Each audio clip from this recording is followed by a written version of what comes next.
In this video, we're going to look at something called portals.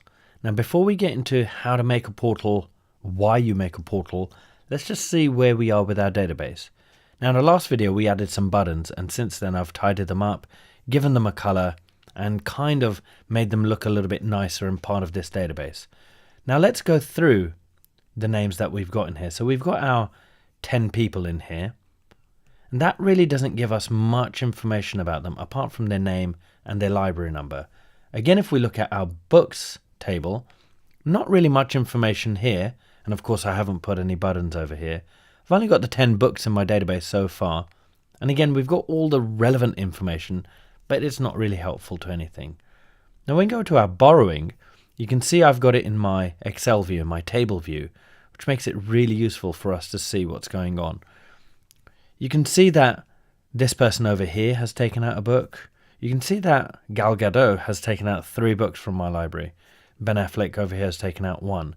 So let's go back to our names and let's actually search for Gal Gadot. So I'm going to click on the search button. I'm going to go to the first name and type in Gal and press enter.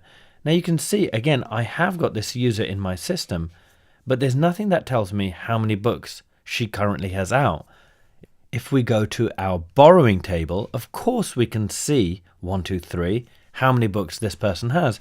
But now I want you to imagine that we've got thousands upon thousands of these rows of information, and how hard it would be for you to figure out who's got what and when. Of course we can do a find over here, but again it won't be as useful because we're just wasting our time looking through long lists. So in this case we need a portal. So let's go back to names.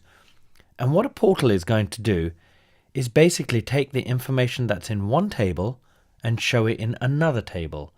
So let's see what we can do. We're going to go to Edit Layout, and over here, if you look very carefully, we have what looks like a table, and this is our portal tool. I'm just going to move this out of the way. I'm going to press on this button here. I'm going to click on it, and I'm just going to draw a square by the side of what I've already got. A small window comes up and it says Portal Setup. Now what we're going to do is try to pull information from one table into another table using a portal. So what we'll do, if you remember in video 3 we set some relationships up between all 3 of our tables, where the borrowing book was pulling records from the names and also the books table. Now because we've linked all 3 together in a chain, we can kind of pull information from anywhere we want to. In this case, I want to pull information from the books. I'm going to press OK. And what I want to do is find out the book number and the book name. That's really all I want at this moment. We're going to press OK to that, and you can see that it's already put those 2 fields inside my portal. If I now exit this layout, what you can see is when we come to Gal Gadot's name in our names table, rather than just seeing her name, we can now see all the books she currently has borrowed from the library. If we go to our borrowing table, you can see that the 3 that she has, which is Harry Potter, To Kill a Mockingbird, and another Harry Potter. Let's just pull that forward. So she's borrowed Chamber of Secrets and Philosopher's Stone and To Kill a Mockingbird. If we go back to names, you can see it's those very books that are there. Now obviously it's not formatted very well and it kind of looks messy. That's just a simple case of going back to layout mode, just rearranging things, and you can push and pull really anything you want to. It's not really a big deal to do this.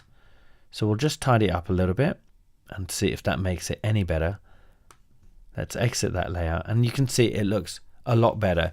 So portals are really powerful because what they let you do is, rather than having to change to a different table all the time to see information, because of those relationships, we can actually see what's in another table. And I think you'll agree, if this was a system in a library, you would simply search for a person and immediately see what books they have. It's quite a powerful system now. It's way better than it was before, with us clicking through all the tables trying to figure out what was going on. Now in future videos, we're going to do something a lot more useful, because we still have to figure out what we do with these books once they're lent to a person, but equally more importantly, what happens when somebody returns a book. And we also have to figure out a way of checking whether a book is overdue, whether it was returned, whether the person has to pay a fine. So we've got quite a bit of work still to do. But for now, I would like you to practice using your portals and pulling information from different tables into a table of your choice.